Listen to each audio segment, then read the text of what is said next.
So for real, it's New Comic Book Day. For reals, for reals. Hashtag NCBD. So as I was saying a second ago, Tanner and I both have quite a few books to go over today.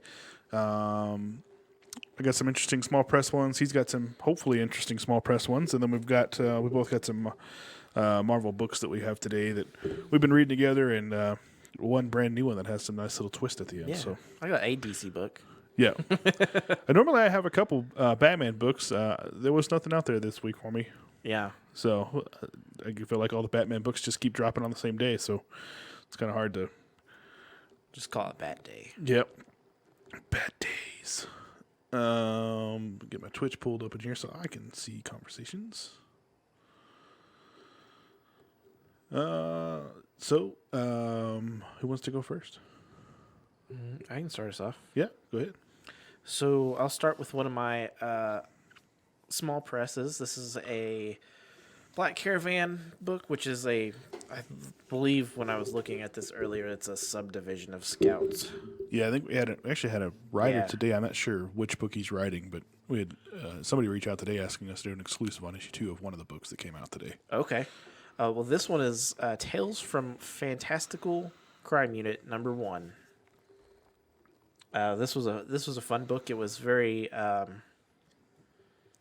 it's very like Archie Scooby-Doo kind of style. Okay, so like a mystery solving kind of thing. Mystery solving, but also like that very newspaper comic strip style art. Okay, It's about this detective in a fantasy setting, and he solves all the crimes relating to fantasy creatures. okay, So it reads very much like a noir book. Most of it's like his inner thought, as Okay. it's super dramatic. But then you go to page 2 here. This is a big old splash page. it's almost like a Where's Waldo. That's looking thing. exactly what I thought. I was like, it's Where's Waldo? This is awesome. Yeah, it's hitting all the feels there. Yeah. That's cool.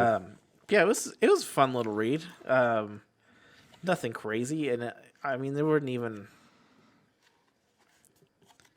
there wasn't much of a cliffhanger or anything either. So, it wrapped up nicely, and it was just a little enjoyable. You didn't have to think about it much. It was just entertaining. Yeah, sounds better than some of the other ones I've read from Scout here recently, so I like that. Yeah, it was fun. So I'll start off with one of the ones that's a continual read for me. One I've been already kind of reading. This is from AWA, Artists, Writers, and Associates. Upshot. This is out #2. This one's interesting. The first issue, of course, we go over it's a German prison camp that is holding a whole lot of Allied forces, and we find out they are trying to control like pretty much vampire. So in this issue, we find it picks up right where the last issue ends. The vampire gets out, kills somebody. We find out they're figuring out how to control it. The Indian guy from the first issue is able to understand what it's saying. And so he's basically being pulled into the German forces' work. I don't really know if you want to call him. He's not really doing it on his own choice, but he's being pulled in to be basically a translator for this vampire. They are in some way being able to control it. So it just kind of gets you to that point. You can tell the war is very, very close to over. A lot of these guys are done. So this is kind of the Germans' last ditch effort to try to change things into their favor. But it's good. I appreciate the art. The art's been good in it. The story was good. This is kind of more of just kind of giving us a good little bit of the story, but I did like this quite a bit. So again, that's out #2 from AWA Publishing. So it's pretty good. This one I think the first book ended up in my monthly preview video. Yeah. So Yeah, I liked it a lot. It was good. So the issue 2 is pushing the story forward and giving us a little bit more depth. We still don't know much about the vampire, just that he's hungry and needs to feed more before he can really. They did say he was a king. okay. So I'm not sure if this is Dracula or what, or if it still is considered a vampire. They haven't really used that word. Nagash. So yeah, something. And then they had a priest that was kind of bringing him back to life. So, but once this guy could translate, the priest was thrown to the vampire to feed on. So I guess the guy thought he didn't need him anymore. So Do you watch What We Do in the Shadows? uh, It's fun. yeah. But there's one episode where they accidentally released the like father of all vampires, and it's evolved into vampirism so much that it's a full on monster. It doesn't resemble a human anymore. Okay. And it's just going around killing people. And then finally they find another vampire that can speak the same ancient language. Yeah. And they hit it off, and then like the whole rest of the series, they're just like chilling on a couch together.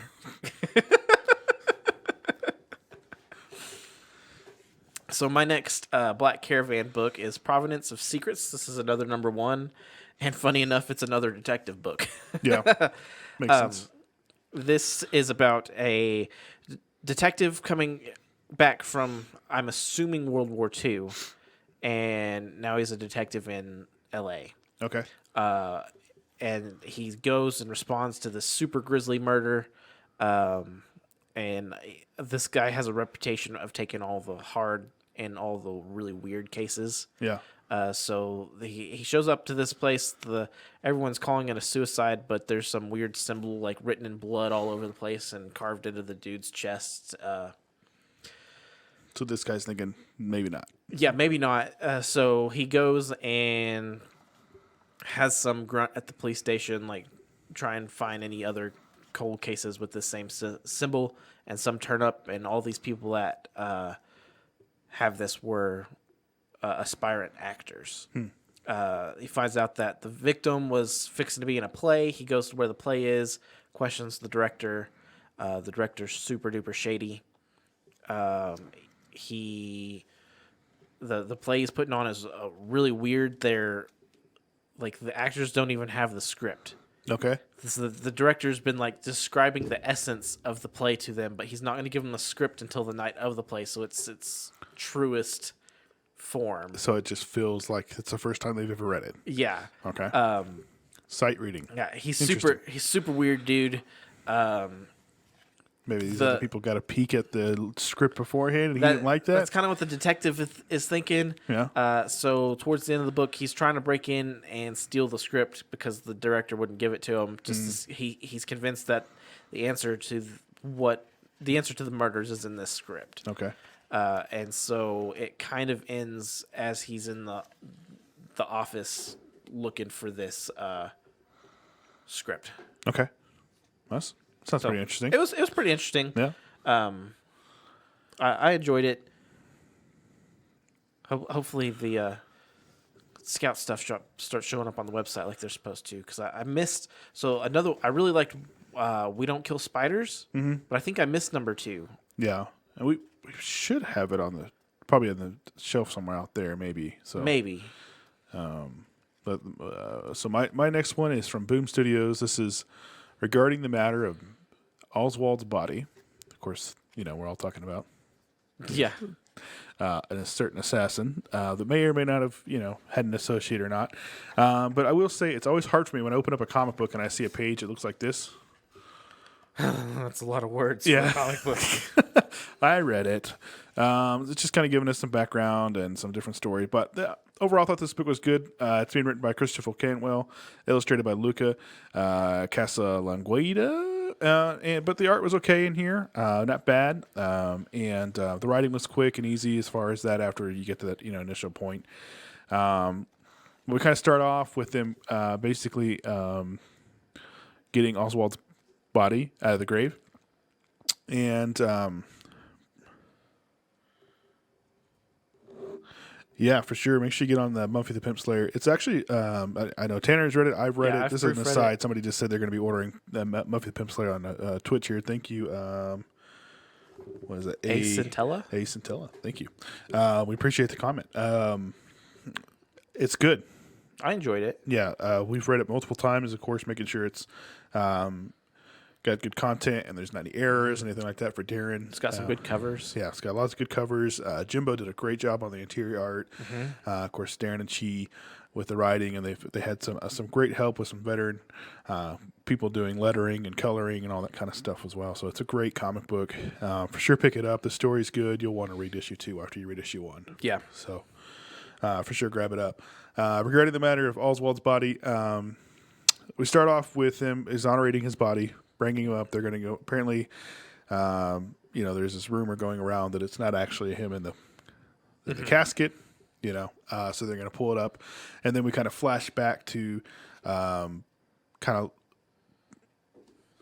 more later, like when he died, and they are putting together this team, and it looks like this team's being put together to find someone to replace Oswald's body. Okay. It kind of leaves you there. It doesn't really give you a whole lot of meat to the story. All it basically is just this guy named Frank going around and recruiting these different people, and basically saying he's going to blackmail them because he knows their dark secrets if they don't help him. But if they do help him, he's going to pay him a lot of money. So it's interesting. But so that was pretty good. I did like it. Like I said, once you got past the meaty little front page there, it went pretty quickly. Until it says the penguin, right? That Oswald? Yeah. No, different. Not that Oswald. We're talking about JFK Oswald. So pretty good though. I liked it. What do you got next? I've got Robin and Batman, number 1 of 3. Written by Jeff Lemire. It's hard for my brain to say it that way. Robin and Batman? Yeah. Yeah. This book is definitely about Robin. Yeah. It takes place shortly after. Is this which Robin is this? It's Dick. Dick Dixon. Okay. It takes place shortly after his parents are killed. Okay. And he still hasn't even officially appeared as Robin yet. Okay, so this is He's kind of in training. Right in there. I liked it. I really like the art in it. It's very watercolory, and similar to the cover art. Yeah, it flows really well, and it's square bound. It's a fat book, but it reads really fast. And this isn't Black Label. This is just DC. No, this is just DC. Yeah. There wasn't. It's basically about Tim or Dick being a kid and what it's like to be raised by Batman. Yeah, kind of taking on that Yeah. lifestyle. Yeah, so it shows him struggling with kind of searching for Bruce's approval because Bruce doesn't show that sort of stuff, whether it's there or not. He's brooding all the time. Yeah, and it kind of shows Alfred being the middle between to try and keep the peace. It shows the idea of the, we all know that the origin of the Robin suit is that's what they wore in the circus, his parents. Yeah. It shows a little bit of Dick's thinking and choosing that because at the time he was mad at Bruce and he's like, he would absolutely hate if I was running around in these bright colors. Yeah. So, I thought that was interesting. I always thought that it was so that everybody would see him coming so Batman could get in there secretly. He's the decoy. Yeah, but it was a good read, especially being it's only a 3-part little run. But being a little bit thicker book like that, it could have spread out over 6. I think it's cool that they're doing it like that though. Yeah, I liked it. All right, so I've got what's the furthest place from here? This is of course a new book from Image. Matt Rosenberg and Tyler Boss, and Image Comics is your publisher here. It leaves you wondering a lot of questions. It is a pretty fat book. He's got it kind of broken down, or they've got it kind of broken down into chapters. From what I gather so far, as soon as you become an adult, you're kicked out. There's these 2 strangers that just bring random babies to different homes or families. These guys, is just this one came with like a 7-inch record. The family it's kind of centering around, and the one character it's kind of centering around, live in a record store. Okay. And they kind of each get their songs and their records, but it kind of mostly centers around this one younger pregnant girl. Her name is, I think it's Sid. Yeah. And then there's also the sickness that goes around. But once you're an adult, you have to leave. So I'm Okay. not really sure what else happens there. So, but it's good so far. I like where it's at. I'm curious to see what's gonna happen next. So I mean that's a good thing. But overall, it's just kind of left you with questions Yeah. like what's going on, why is it like this? From what I understand, it's very post-apocalyptic. It is. Yep, it's and in the it's world. super. I mean, it comes with a record, but it's super obviously music influence. Correct. Yeah. Yeah. And if for anybody out there that may be wondering, hey, I ordered that record one, am I going to get one? Sadly, the answer is no. We had over 60 people order those, and we're getting like almost none. So I know that they also did a second print, so hopefully we will get those correct and people can get that second printing. But the book is good. Those guys did a good job writing it. It is a little lengthy, but it's still read pretty quickly. Yeah. So it's pretty good. I liked it. Okay. Now on to our main three. Yeah. So what do you want to start with? Let's start with Star Wars and work our way up to the big one. Okay. So Star Wars. High Republic 11. This Yep. is the exclusive, our exclusive. Yeah, that was by Marco Torrini, and then this is your cover A as well. We see the leveler, which is what is called, that has jacked them up. Okay. We see basically it turns the force off. If you're force sensitive, good or bad, Right. it negates it. And then there is some kind of creature that feels like it's hunting you. right. In the novels, they kind of made it seem more like a physical being that was like hunting one of the Jedis. This seems like it's more just a mental thing. Yeah, it like when it was active, they could see something, but Yeah. you as the reader don't see anything, Yeah. and there's not even a description of what they see. So Yeah. you really just see them kind of freaking out. But we can see how it is really jacked up Sarek and Tarek. Being linked like that. Yeah. He's kind of in some kind of a crazy state at the end. We see Lorna D takes off with a leveler, and she leaves Zetar back, which was one of the other. Was he that Krang looking thing? Yeah, so he is the other Tempest runner. So there's 3 Tempest runners, and Okay. then there's Marchion Ro. So when she comes out of this last novel, she kills one of the Tempest runners, and then she gets to his ship and takes over his stuff. So really, she's the only Tempest runner outside of the Eye, which is Marchion Ro. So really, it looks like it's just going to eventually somehow come with those two coming head to head for who's the ruler of the Nihil. So that's kind of what I feel is going to happen here. So, but she's testing this leveler on more Jedi here. I'm not quite sure if she leaves with her lightsaber, which means now she and Marchion Ro both have lightsabers. Yeah, you can see it on her belt When she leaves, when walks she's away. leaving. Yeah. Interesting to see what she's going to do with there. We see Master Skier has just completely lost. He's losing it. Skier, he he's jumps either- in there like a badass. Man.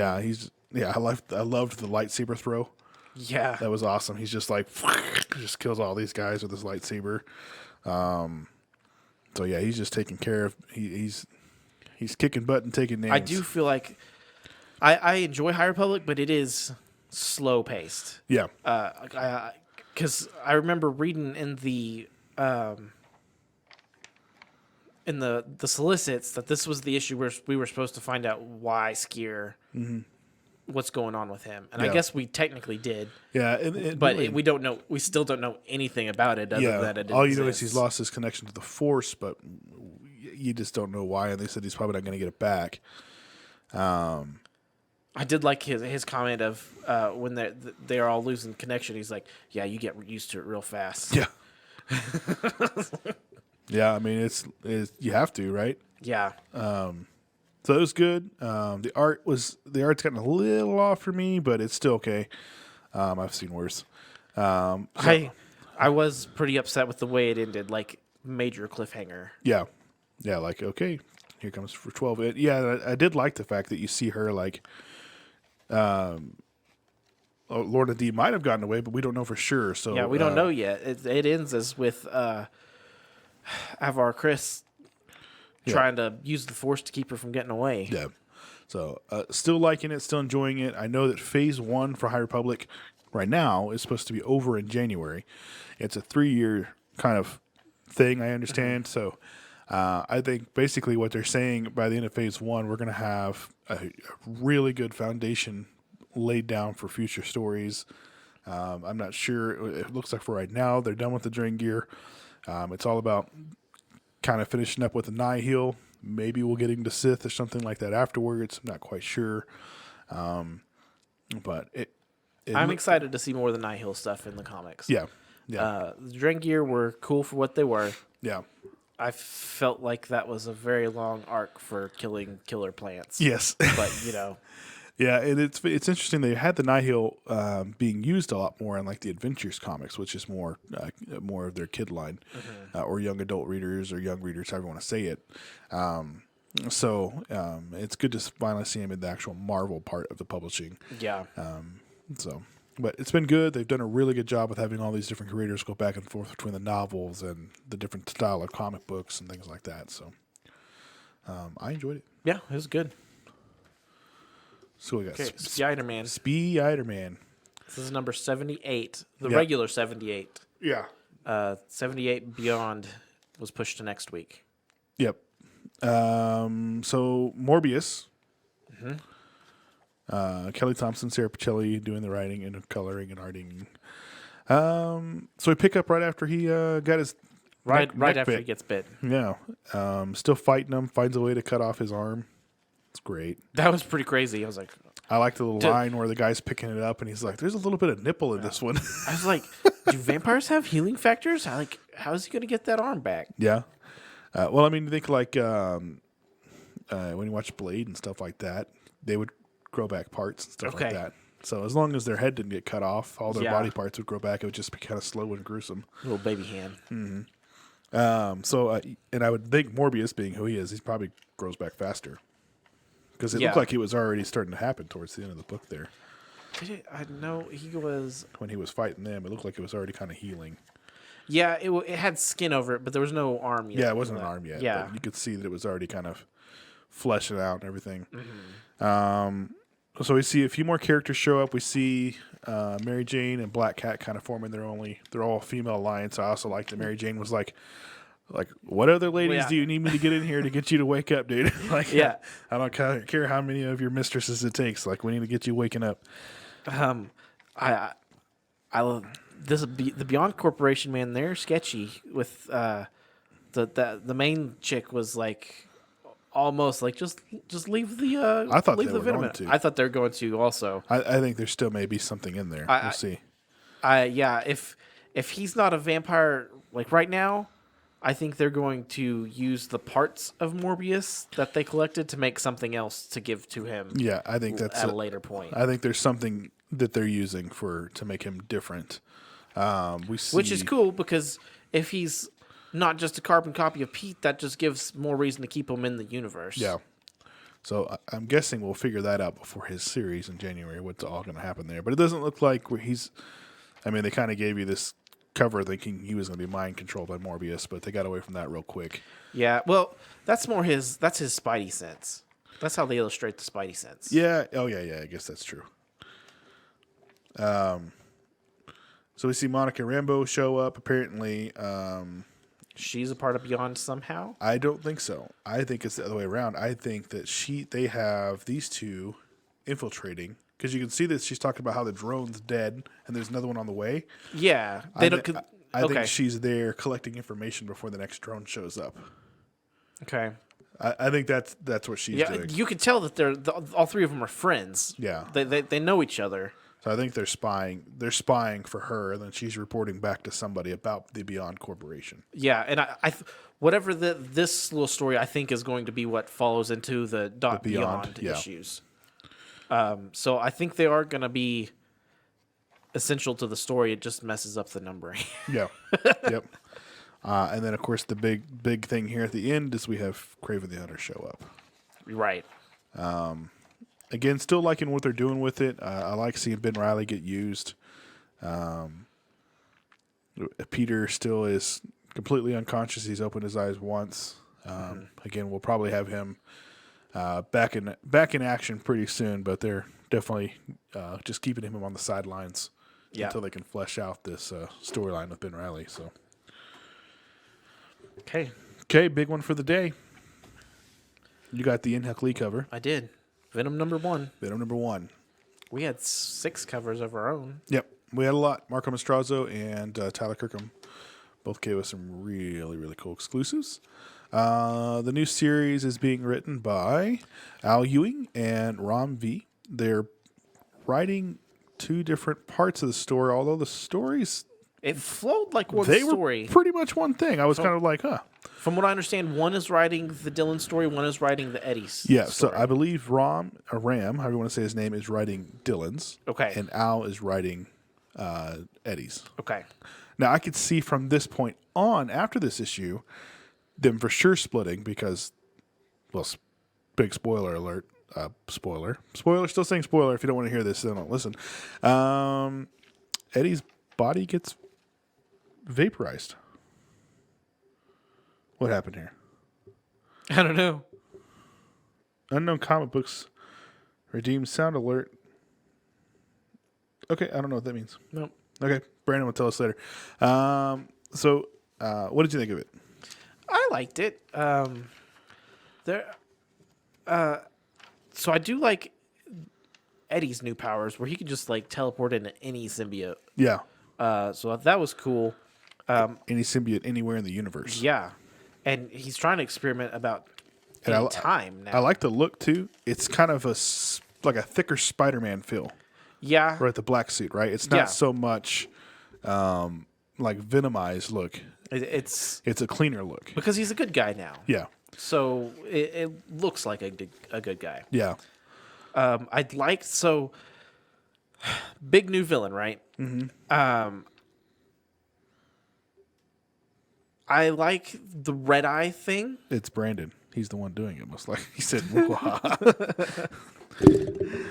I like the red eye thing that he encounters in space. I thought that was cool. Yep. But the whatever he sees at the end, we'll see. I don't know.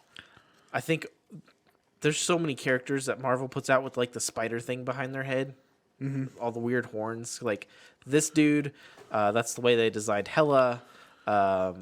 In Marvel now, there was that. And I think it's because it's supposed to be like a crown.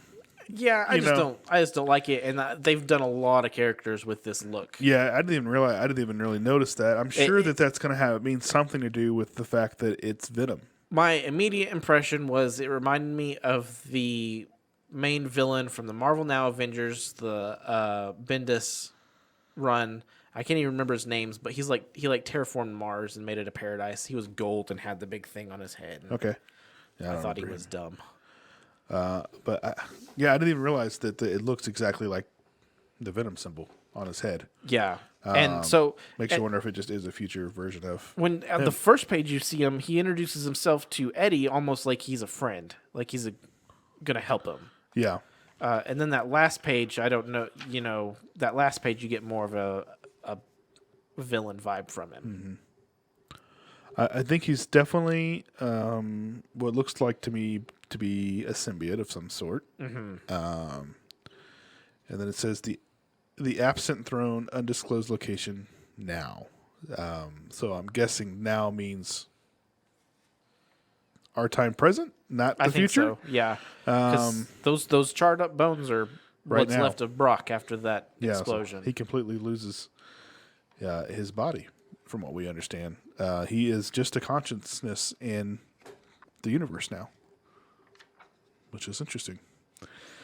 So I guess he could he could live forever. He could, I guess, but also at the same time, I never really understood how he got his body back in King in Black anyway. Yeah, Because his body was already dead. He was dead. he was dead. Yeah, he was just inside the symbiote hive mind. Yeah.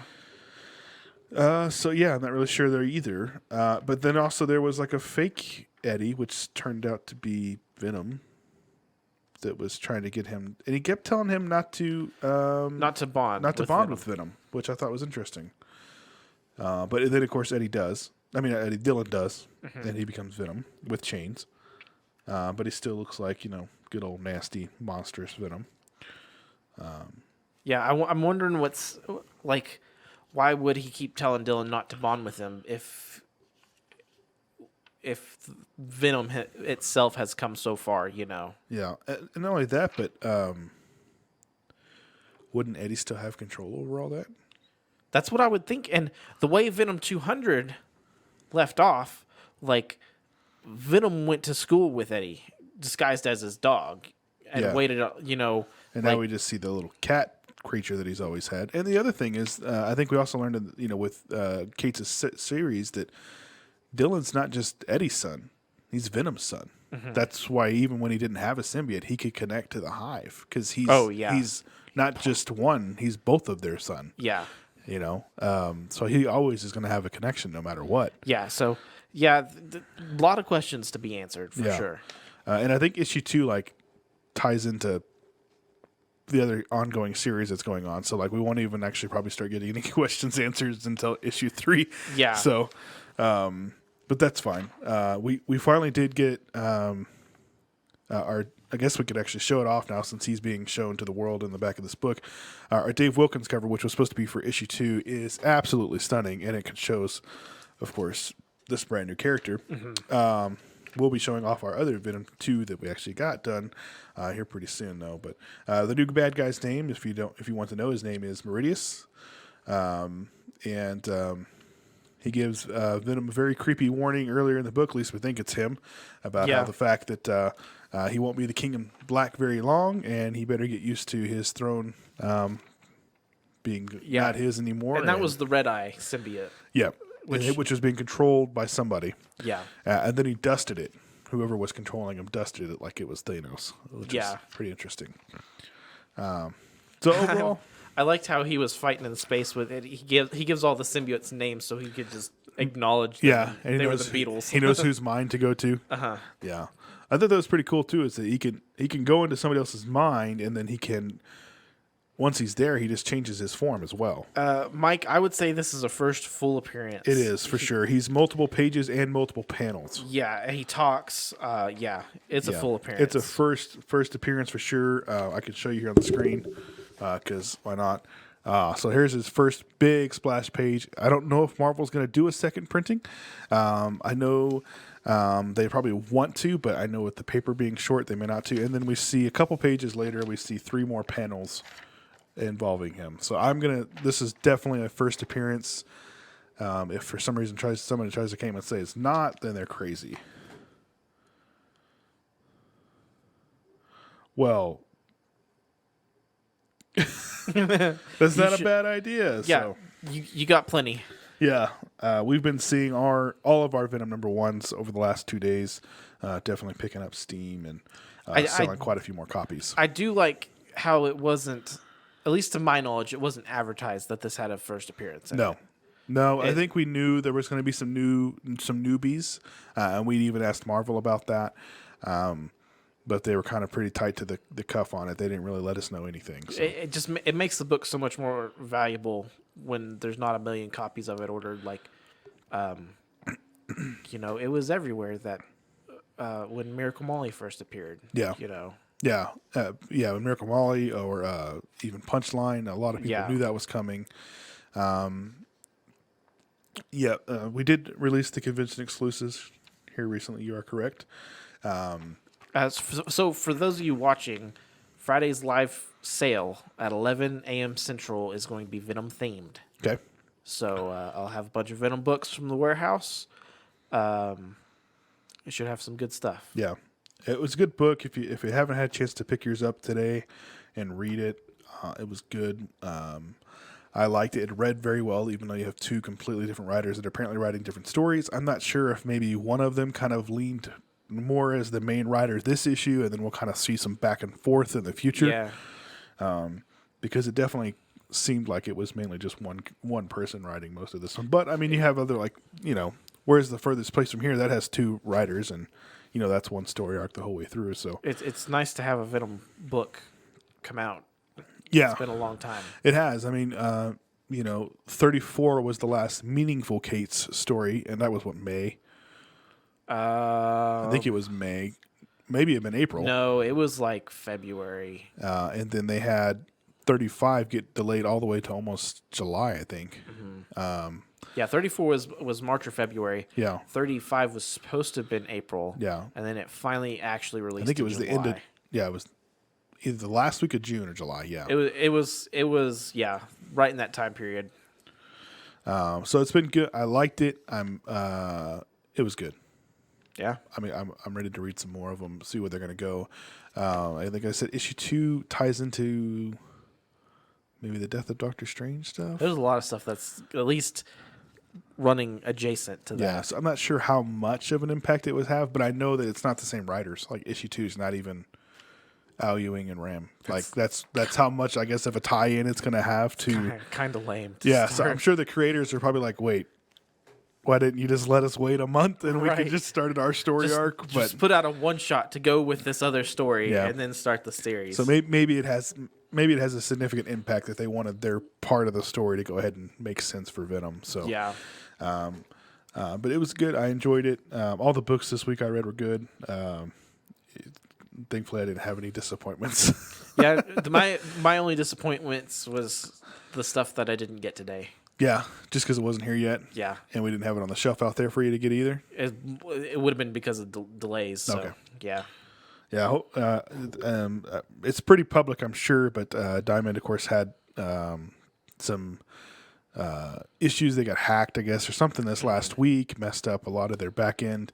So orders all over the place are being delayed. Hopefully they get it fixed pretty quick. They were able to get it up and so we could put in our new orders and stuff like that, but those guys just can't catch a break right now. Yeah. So, so we got all of our good books in today. I liked them. Let us know what you guys are reading. Yeah. Comment below. I think we'll put this up on YouTube, so if you see it on YouTube, let us know in the comments. We will go back and check those, and if there's anything you think we should be reading, let us know. We try to pick up as many publishers as we can. Yeah. We do a lot of number ones just to kind of see where those things are going. So, for sure, let us know what you guys are reading. Yeah. Don't forget to join us live on Twitch Thursday night at 7 p.m. for our weekly podcast.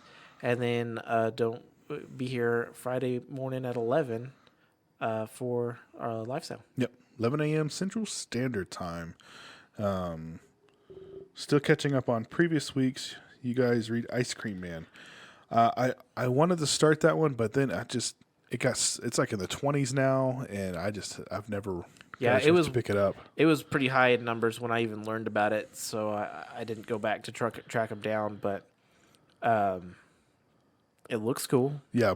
It even, what was the little spinoff it had that connected to it? It was only like 6 issues. I'm trying to remember what that one was, but why did you ask?